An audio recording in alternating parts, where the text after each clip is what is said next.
untuk Anda pagi hari ini terkait dengan update kesiapsiagaan erupsi Gunung Ilelewotolok, maksud kami Gunung Ilelewotolok Lembata, bersama Bapak Kepala Pelaksana BPBD Lembata, Andris Koban. Ujung telepon sudah bersama kita.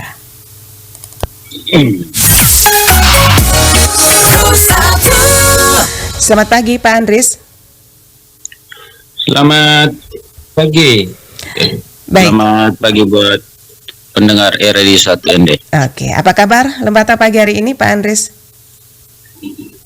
Ya, syukur kondisi cuacanya cerah. Aktivitas Gunung Ilelewotolok masih dalam dinamika di level siaga, level Oke, 3. level 3 ya. Mungkin bisa disampaikan kondisi terkini aktivitas Gunung Ilelewotolok, Pak Andris ya, menurut update terbaru dari BPBD dan juga dari PVMBG sendiri. Ya, beberapa kita ketahui dengan beberapa berita yang kemarin yang sudah disampaikan. Saya yakin juga di RRI juga tetap mengupdate kondisi aktivitas Gunung Api Ilelewotolok mengalami kondisi dinamika aktivitas erupsi yang cukup masif dalam 1 minggu terakhir yang kemarin, sehingga dinaikkan level dari level 2 waspada kepada level 3 siaga. Dan sudah beberapa waktu ini, bahkan dari bulan April, itu debu vulkanik cukup masif terjadi di dalam kawasan risiko bencana di 21 desa. Bahkan sudah menyebar ke 5 desa yang di luar KRB. Sementara demikian. Oke, jadi status sekarang Gunung Ilelewotolok itu di level 3 ya Pak Andris ya? Ya, level 3 awas. Ya. Oke, adakah aktivitas signifikan dalam beberapa hari terakhir ini Pak Andris? Mungkin seperti peningkatan gempa vulkanik atau lontaran material ataupun abu yang berdampak pemukiman warga? Kalau abu vulkanik dia turun hampir di 21 desa, terutama ada di 15 desa. Yang berada dalam KRB 3 dan KRB 2. Kawasan rawan bencana 3 itu yang sangat berisiko di zona merah itu 1 desa. Sementara di KRB 2 warna orange itu 14 desa. Nah, itu yang paling masif, terutama di desa mulai dari Amakaka,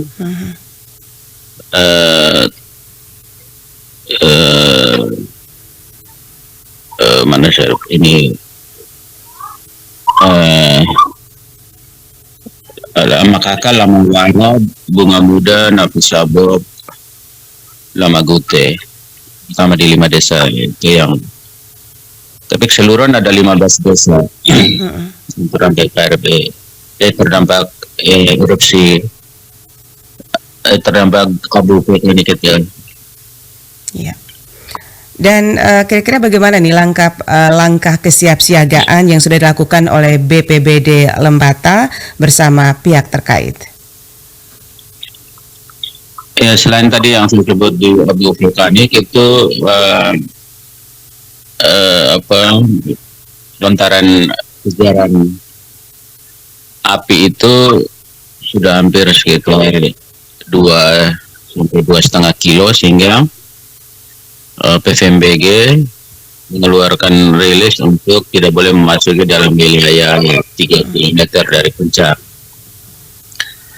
Nah, kondisi ini dengan aktivitas yang ini suaranya menggaung ya? Tidak. Oh ya.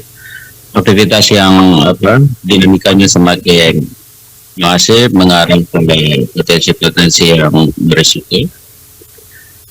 Itu kita mulai aktifkan siaga darurat Jadi posisi sekarang Lembata sudah hari ketiga sudah mengaktifkan siaga darurat dengan surat pernyataan siaga darurat dari Bapak Bupati, sehingga seluruh rantai SKPDB Satuan Komando Penanggulangan Darurat Bencana Erupsi Gunung Api Laut Tolok berada di moda siaga darurat. Nah ini tapi masih kita belum aktifkan posko utama, baru Pusdal Ops BPBD untuk aktif 24 jam, turun sampai ke desa, itu juga di desa piket 24 jam yang kita dapatkan informasi juga. Terutama ada di 15 desa yang berada di dalam KRB 3 dan KRB 2. Oke. Baik. Ya, adakah posko-posko tambahan yang didirikan, Pak? Kita di dalam Perbu 62 2022 tentang rencana kontingensi Ilelewot Tolok sudah merencanakan sebuah skema penanganan ini. Jadi kita ada 1 posko utama, terus 3 posko pendukung, yaitu Bandera Loleba, Pelabuhan Loleba, dan Pelabuhan Feri Bajarang. Kemudian 4 posko wilayah di 4 kecamatan, 2 kecamatan yang terdampak yaitu Ila Ape dan Ila Ape Timur, dan 2 kecamatan penerima penyintas sebagai tempat pengungsian yaitu Kecamatan Lubatukan dan Kecamatan Lebatukan. Kemudian ada 20 pos lapangan sebagai tempat persiapan pengungsian. Tempat pengungsiannya ada di 20 titik, 20 desa dalam 2 kecamatan. Kemudian juga sudah siap 20 seksi untuk penanganan itu. Nah, seksi-seksi itu kan mereka posnya masing-masingnya di kantor. Yeah. Misalkan kalau air bersih dan sanitasi berarti di PDAM, penanganan kesehatan psikotrauma itu di Dinas Kesehatan, dan lain-lain. Maksudnya begini, bahwa pengalaman kita kemarin erupsi sebelumnya tahun 2020 hampir selama 1 bulan itu maksudnya aktivitas pemerintahan tetap berjalan. Jadi pengkoordinasiannya di dalam skema struktur dan hierarki struktur yang sudah disiapkan gitu. Oke. Nah, untuk sejauh ini apakah ada pengungsian yang sudah dilakukan atau titik evakuasi yang disiagakan saat ini, Pak Andres? Kalau titik evakuasi tadi kita di setiap desa itu juga sudah direncanakan titik kumpulnya. Kemudian jalur evakuasinya menuju ke posko utama atau halaman kantor bupati, atau mereka juga langsung ke titik di pos lapangan, yaitu di kelurahan-kelurahan dengan desa. Jadi untuk pengungsian ini kita menggunakan, kalau di BNPB namanya sister village. Nah, kalau di sini kita kasih nama sister village, itu mengungsi di desa saudari. Jadi desa mengungsi di desa. Itu sama seperti di Gunung Merapi, yaitu misalkan desa Ngargomulyo, mengungsinya di desa Temanggung, itu. Atau misalkan di Gunung Agung di Provinsi Bali itu desa namanya Desa Duda Utara. Itu mengungsi di desa Semarak Penglingin, contohnya gitu. Jadi itu bukan skema yang baru di tingkat nasional. Nah, di kita sini namanya Lowo Arin, sebagai desa yang terdampak mengungsi di Lowokakan. Jadi antar pemerintah desa dan pemerintah kelurahan itu sudah mengetahui itu, tinggal kalau ada kondisi yang mengarah kepada dinamika atau kenaikan statusnya, misalkan ke lawas atau ada perintah evakuasi, nah kita bisa lakukan evakuasi baik secara menyeluruh di 15 desa dalam KRB 3 atau KRB 2 atau di keseluruhan KRB sebanyak 21 desa atau mungkin hanya beberapa desa saja yang direkomendasikan. Baik. Iya. Nah, terkait dengan sistem peringatan dini ya diterapkan di wilayah terdampak nih. Kira-kira seperti apa sistem peringatan dininya? Apakah masyarakat sudah paham alur informasi darurat, Pak Andres? Sistem peringatan dini kita ada siapkan 3 skema. Satu skemanya belum cukup maksimal tapi mengarah ke sana nih. Skema yang pertama itu menggunakan di dalam Perbup disebut WA group. Itu kita ada WA group untuk informasi kebencanaan dari Pusdal Ops ke seluruh perangkat desa, kecamatan dan seksi-seksi semua yang tergabung di dalam SKPDB itu. Jadi update hari demi hari perkembangan, apa perlu persiapan dan segala macam. Kemudian yang kedua dengan informasi peringatan ini adalah pendekatan repeater radio pancar ulang dan komunikasi bencana. Kita sudah dapatkan frekuensinya untuk terhubung ke desa-desa, walaupun belum seluruh desanya benar-benar siap di radio, karena di dalam 21 desa itu ada 5 desa yang tidak ada sinyal. Nah, itu memang kesulitan untuk komunikasi dan perintah darurat untuk komando daruratnya. Jadi butuh ada backup dengan RPU tadi, radio pancar ulang. Okay. Kemudian yang ketiga itu dengan WA broadcast atau WA robot yang kita berharap di satu kali komando itu ribuan pengguna nomor telepon di dalam KRB itu bisa mendapatkan informasi sesegera mungkin. Oke. Nah, untuk sejauh ini nih Pak Andis, kira-kira bagaimana koordinasi antara BPBD, TNI Polri, Pemda dan juga relawan lokal dalam merespons potensi bencana tersebut? TNI Polri masih di dalam SKPDB, kemudian secara nasional kan perintahnya kepada TNI Polri bahwa dalam penanganan kebencanaan itu menjadi unsur yang terdepan dalam penanganan. Jadi misalkan sekarang ini dengan adanya debu vulkanik itu berdampak terhadap air bersih di 21 desa itu, tambah 5 desa itu berarti 26 desa. Karena di 2 kecamatan itu sumber airnya dari PDAM tidak ada. Jadi berada pada sumur dengan penampung air hujan, yaitu kan tercemar oleh abu vulkanik. Nah, kondisi gitu 2 hari lalu Kapolres sudah turun juga ke lokasi. Terus kita mobile ke desa-desa juga bersama dengan TNI. Oke. Babinsa. Nah, kita mungkin hari ini persiapan untuk rakornya. Rapat koordinasi Satuan Komando Penanganan Darurat Bencana, semoga hari Selasa Rabu sudah bisa dijalankan.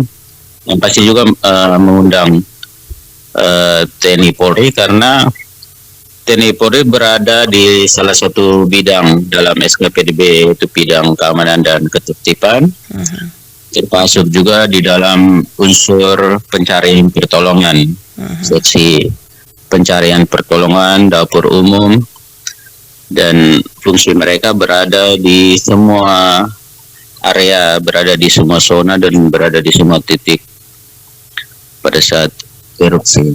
Oke.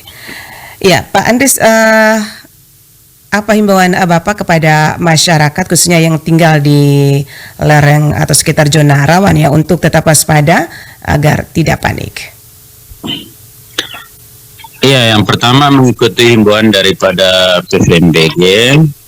Hal ini dirilis oleh Pos Pengamat Gunung Api Kantor Waipukang untuk Gunung Api Ilelewotolok untuk pertama tidak boleh naik dalam zona yang dilarang untuk masuk, yaitu 3 kilometer.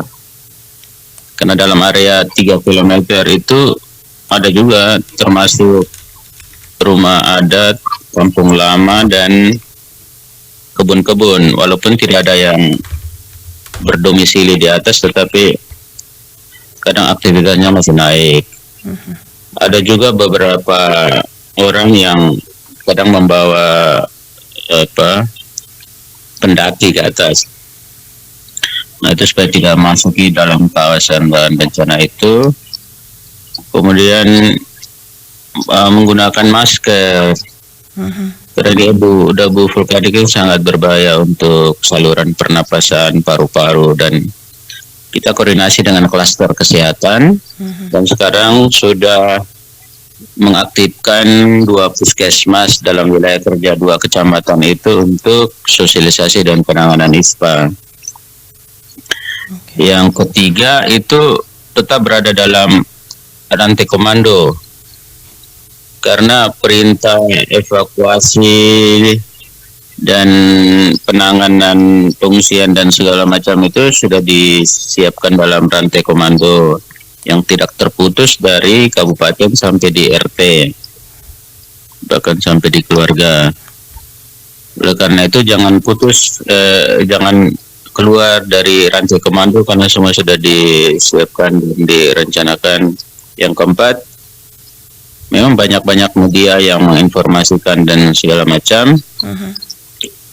Ya, kami tidak melarang, tetapi tetap bijak dalam melihat informasi, apakah informasi itu resmi atau tidak, dan sesuai tidak. Memang sekarang belum ada perintah evakuasi, tapi kita minta ke desa supaya mendata apabila ada warga yang melakukan evakuasi mandiri.